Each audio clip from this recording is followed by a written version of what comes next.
warahmatullahi wabarakatuh. Waalaikumsalam warahmatullahi wabarakatuh. Alhamdulillah teman-teman, di hadapan saya ada Ustadz yang kita sebutnya Ustadz Maki ATM. Apa sih ATM itu Ustadz?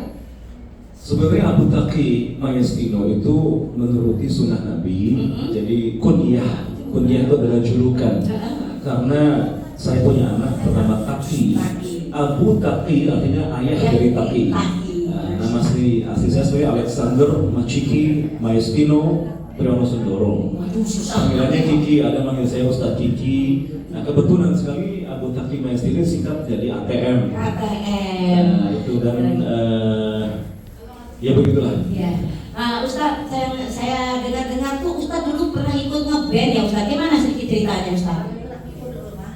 Bahkan saya dulu pernah bilang kepada ibu saya tidak mau kuliah. Saya hanya mau bikin band terhebat. Dan kebetulan waktu di zaman SMA itu memang akhirnya di Surabaya saya satu band dengan teman-teman yang sekarang menjadi musisi terkenal Indonesia ya, Ahmad Dhani, Andra Ramadan, Erwin Prasetya rahimahullah dan lain-lainnya. Satu angkatan juga dengan waktu itu ada Peter Doras, ada Padi di bawah kami sedikit, ada Bumerang, ada banyak lagi yang lain-lainnya. Nah cuma halangan pertama adalah orang tua saya melarang saya untuk lebih serius di situ karena ternyata mau serius. Yang kedua saya juga ya dalam SMA mungkin ya sempat juga agak sedikit konflik mungkin ya dengan teman-teman satu band ya agak jauh. Dan akhirnya ya lama-lama menjauh. Tapi sekarang ya teman-teman lagi aja. Apalagi sudah bergerak di keislaman semua. Betul. Jadi Ustadz itu dari tadinya sempat jadi rocker, penyanyi, terus kenapa tiba-tiba sekarang fokus kepada dunia dakwah? Bisa cerita nggak sedikit? Sebenarnya ini karena ini pengajian juga ya, pengajian keluarga. Dari kecil itu semasa di Pekanbaru, lalu saya sering diajak nenek saya, oma saya ke pengajian dari waktu kecil itu membekas.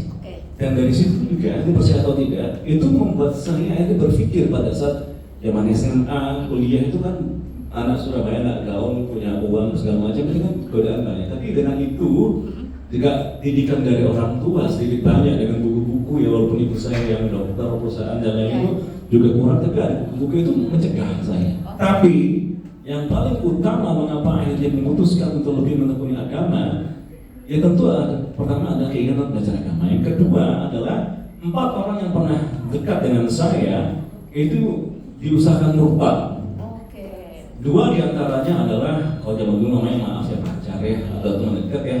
Satu anak dokter kandungan terkenal Surabaya. Yang kedua anak dosen ITS, ya dosen meninggal dia akhir Ramadan kemarin. Cantik, didekati pola yang sama oleh kaum dari pelaki agama lain. Kemudian yang ketiga adalah teman satu kampus yang karena waktu kecilnya SD, SMP, SMA mungkin di sekolah Kristen di Sumatera, tahunya cuma itu, sehingga pelan-pelan pendangkalan akidah, perusahaan akidah, keasingan terhadap Islam fobia itu dimasukkan. Yang keempat adalah teman kuliah di kuliah lain, karena saya pernah kuliah di beberapa tempat yang memang dekat dengan seorang perempuan mahasiswi ya, dia bilang enak, sangka cuma nyanyi-nyanyi aja, gitu. Tapi orang yang keempat ini memang dikenal sama teman-teman agak nggak beres gitu, terganggu pemikirannya dan dia ada nggak demo. Nah dari yang 3 orang itu, salah yang setahu saya minimal 2 orang kembali. Ya itu akhirnya saya, apalagi karena kemudian saya belajar lebih banyak di antara Samudra Al-Fatihah bukunya Haji B. Arifin. Haji Arifin Ustaz terkenal di Surabaya ya, orang Minang juga, orang Muhammadiyah dan lain-lainnya, orang salah zaman dulu. Di Samudra Al-Fatihah diterangkan bahwa ya ihdinas siratal mustaqim siratal ladzina an'amta 'alaihim ghairil maghdubi 'alaihim waladdallin. Itu juga tentang perbandingan agama. Jadi seharusnya kita ini, karena kita umat yang terakhir dari 124.000 nabi sejak awal zaman, kita juga harus tahu apa itu Kristen, apa itu Yahudi, kaitannya dengan Hindu, kaitan dengan Buddha, kaitan dengan simbolisme, numerologi, takhayul dengan legenda, takhayul bid'ah khurafat, itu harus tahu. Karena ini di akhir zaman, kita baru selesai membahas pengajian mengenai akhir zaman, dan data-datanya itu berkaitan. Yang tadi saya lupa agak sedikit belum sampaikan adalah kita ini beruntung karena di akhir zaman ini kita dapat teknologi, ada video, ada ini, ada AC. Rasulullah dulu tidak ada AC. Gitu. Nah untuk itu tentu kita perlu tanggung jawab yang besar, ya. Dan kalau di film Spider-Man itu ada katanya with great power comes great responsibility. Ya, dengan kekuatan lebih kuat, besar itu perlu tanggung jawab yang besar. Itu seperti Allah. Maka pantaslah bagi kita untuk belajar memperhatikan agama dan melakukan perlindungan. Pertama ini kaum perempuan ini, anak-anak perempuan hati-hati nih. Anak-anak perempuannya ini utamanya ada istilah kalau kami para kristolog, para yahudolog ini, para ilmu dulu ada saya hati-hati 3D. Dipacari, dihamili, dimurtadkan. Ini itu ada polanya.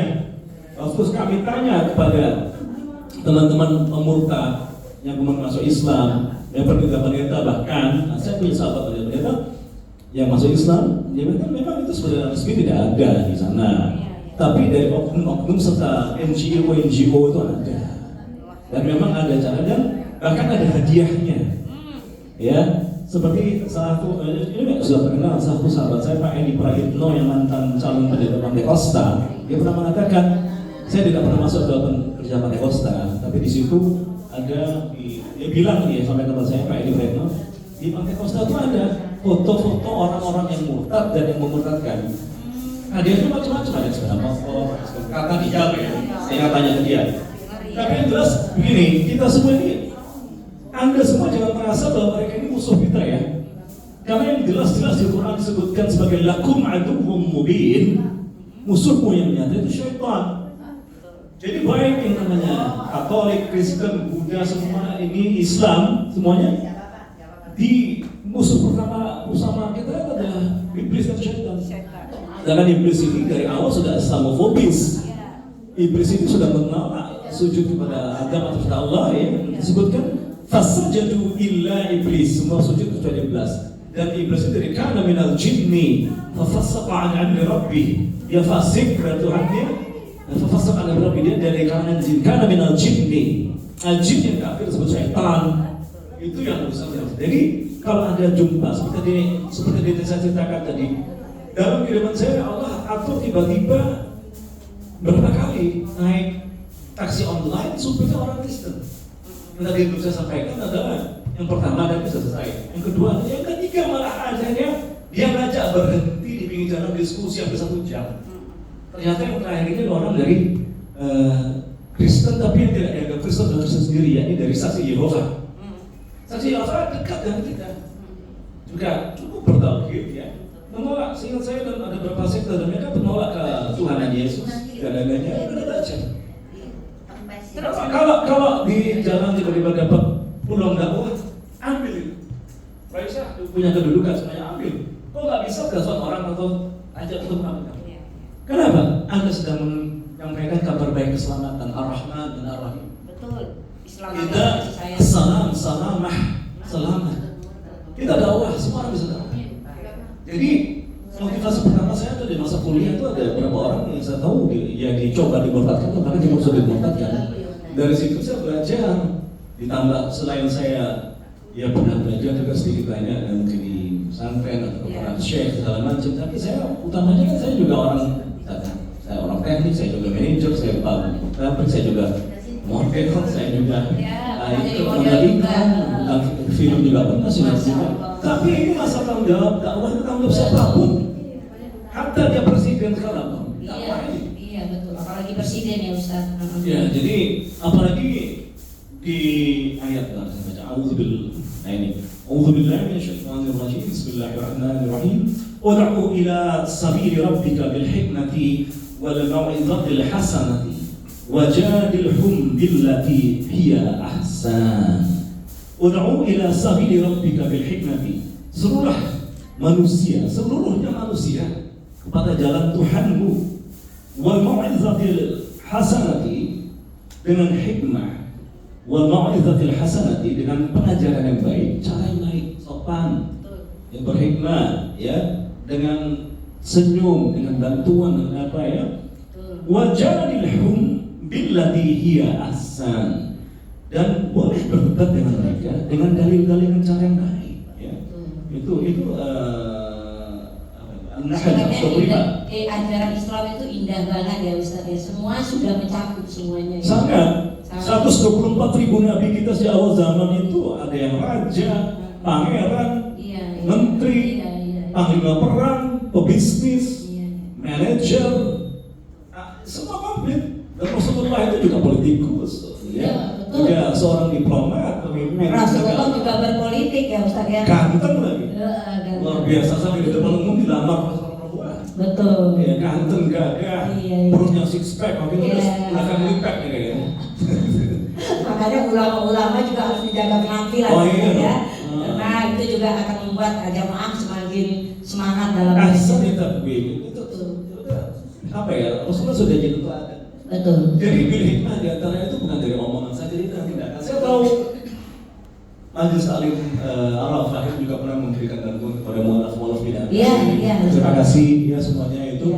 Yang saya kasih tahu kepada kalian itu memang orang-orang yang mualaf yang perlu di. Iya.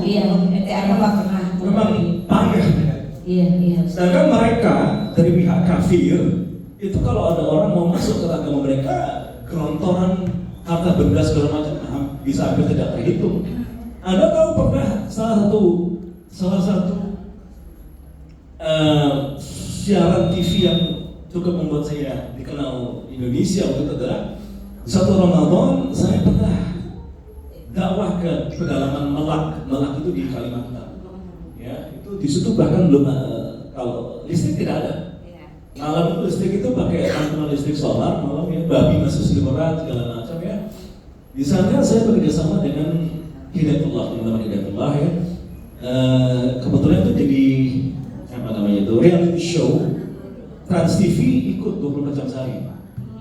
Tapi yang waktu itu tidak divideokan, saya kasih tahu aja. Teman-teman daripada dai ini naik perbukitan, masuk hutan, naik sepeda motor, mendakwahi. Mereka datang memurtadkan pakai truk. Bantuan makan banyak gitu. Saya sampaikan ini uang kita ini uang bukan milik kita, dari Allah. Umpama kita diciptakan Allah sebagai kucing, kita tidak bisa menolak, ya kan? Jadi tugas kita di dunia ini mengusahakan uang kita, harta kita, waktu kita, tenaga kita itu jadi manfaat. Kalau Anda sayang pada uang Anda, titipkan sama Allah. Di mana nanti kita ambil ya jannah. Iya betul. Jadi Allah akan balas tenaga kita. Hal jasa ihsan ila ihsan, tidak ada kebaikan kecuali balasan kebaikan. Tadi saya sudah sampaikan hal-hal yang belum saya sampaikan ke tempat lain. Ada perbandingan saya, bukan riak saya. Betul. Tapi saya merasakan enggak. Ada di jalan aja saya berikan bantuan tiba-tiba Allah bantu. Oke. Maksud saya begini, kalaupun Anda tidak punya uang, Anda bisa bersedekah tidak hanya dengan uang. Betul Ustaz. Kebaikan dengan senyum saja itu sedekah. Oke.